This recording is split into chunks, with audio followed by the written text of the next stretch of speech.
আপনারা যারা যারা সৌদিতে ডাইভিং বিষয়ে আসতে চাইতেছেন কিভাবে আসবেন আর এই ডাইভিং বিষয়ে আপনারা কিভাবে পাবেন, আপনার যখন এখান থেকে গাড়ি নিয়ে যাবেন এই সাইনবোর্ডটা দেখতে হবে।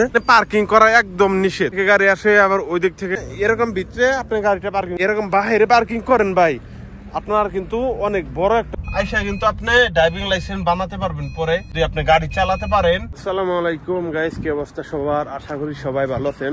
সৌদি আরবে 2026 সালের প্রথম দিক দিয়ে অনেক ড্রাইভার লাগবে। তো আপনারা যারা যারা সৌদিতে ড্রাইভিং বিষয়ে আসতে চাইতেছে কিভাবে আসবেন আর এই ড্রাইভিং বিষয়ে আপনারা কিভাবে পাবেন, এই প্রসেসটা কিন্তু আজকের এই ভিডিওতে বলে দিব আপনাদেরকে। কি কি থাকতে হবে, ড্রাইভিং লাইসেন্স কতটুকু যোগ্যতা থাকতে হবে সেটাও কিন্তু এই ভিডিওতে থাকছে। যাইতাছি গাড়ি আনতে যাচ্ছি বাইরে, তো আপনাদেরকে একটা জিনিস লক্ষ্য করবেন আপনারা, সেটাই আমি আপনাদেরকে দেখাবো। এই যে দেখেন, আমি যখন রাস্তা দিয়ে যাইতাছি তখন দেখবেন কিছু কিছু সাইনবোর্ড আছে, আমি আপনাদেরকে একটু বারে দেখাই। ধরেন সামনে একটা সাইনবোর্ড দেখতে পারতেছেন, এই যে এই সাইনবোর্ডটার মানে কি জানেন?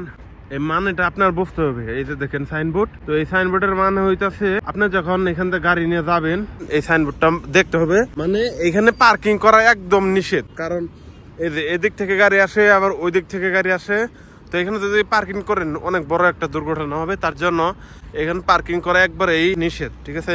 সৌদিতে যারা গাড়ি চালাতে আসতে চাইতেছেন ড্রাইভিং বিষয়, অতি ফার্স্টে আপনাদেরকে রাস্তার নিয়মগুলো বুঝতে হবে, ঠিক আছে? এই যে দেখেন অনেক গাড়ি ঘোড়া চলতেছে রাস্তা দিয়ে, রাস্তার নিয়মগুলো সেগুলাই হচ্ছে আসল সৌদি আরবে। এই যে দেখেন এখানে আর একটা জিনিস বোঝায় আপনাদেরকে, যখনই আপনি একটা গাড়ি এরকম রাস্তা দিয়ে পার্কিং করবেন সৌদি আরবে, সৌদিতে যখন আপনি একটা এইভাবে গাড়ি পার্কিং করবেন তখন একটা জিনিস খেয়াল রাখবেন। এখন হয়তো রাস্তাটা এখানে হলুদ দাগ নাই, কারণ হইতেছে তারা এখানে নতুন পিচ বানাইছে, এর জন্য দাগ নাই। একটা দাগ থাকবে, দাগের ভিতরে মানে এরকম ভিতরে আপনি গাড়িটা পার্কিং করবেন।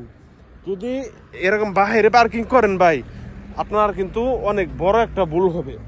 সেটা হচ্ছে আপনার গাড়ি ছবি তুলে না যাবে, পুলিশে ছবি তুলে নিয়ে যায় কিছুক্ষণের ভিতরে আপনাকে জরিমানা করে দিবে, ঠিক আছে?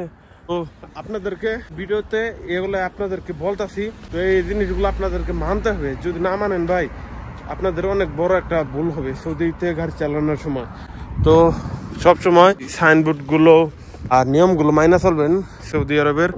এই যে দেখেন এখানে কিন্তু এই যে সাইনবোর্ড আছে আরেকটা, এই যে দেখেন ওই সাইনবোর্ড গুলো মানতে হবে আপনাদেরকে। গাড়িটা আমি পাইছি এখানে। আর সব থেকে মেন কথা হচ্ছে সৌদি আরবে যখন আপনি আসবেন, আসার পরে ড্রাইভিং লাইসেন্স থাকতে হবে কিনা সেটা আমি প্রথমে বলছি। সৌদি আরবে আসার পরে আপনার ড্রাইভিং লাইসেন্স থাকতে হবে, ঠিক আছে? সৌদি আরবে যখন আপনি আসবেন, আপনি ড্রাইভিং বিষয়ে যে আসবেন, এখানে সৌদি আরবে বাংলাদেশের লাইসেন্স অতটা দরকার নাই, কিন্তু আপনার বাংলাদেশের লাইসেন্স থাকতে হবে। তা না হলে আপনার ড্রাইভিং বিষয় হবে না, ড্রাইভিং বিষয় হবে না।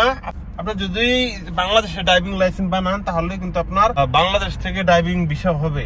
আর যদি আপনি এমনিতে আসতে চান কোনোভাবে ফ্রি বিষয় আইসা, কিন্তু আপনি ড্রাইভিং লাইসেন্স বানাতে পারবেন পরে, তার সমস্যা নাই। যদি আপনি গাড়ি চালাতে পারেন তাও হবে, এখানে আইসাও আপনি গাড়ি চালাতে পারবেন, কোনো সমস্যা নাই। তো যাই হোক, ভিডিওটা আর বড় করবো না, আমি যেহেতু গাড়িটা নিয়ে যাইতাছি। আপনারা ভিডিওটা দেখেন আর ভিডিওতে একটা লাইক করে দিবেন। আর আপনারা কি নিয়ে ভিডিও চান একটু কমেন্ট করে জানাবেন, তাহলে আমি সেটা নিয়ে ভিডিও দিব আপনাদেরকে, ঠিক আছে? আমি তো গাড়ি চালাইতেছি, তো সবাই ভিডিওটা শেয়ার করে দিবেন।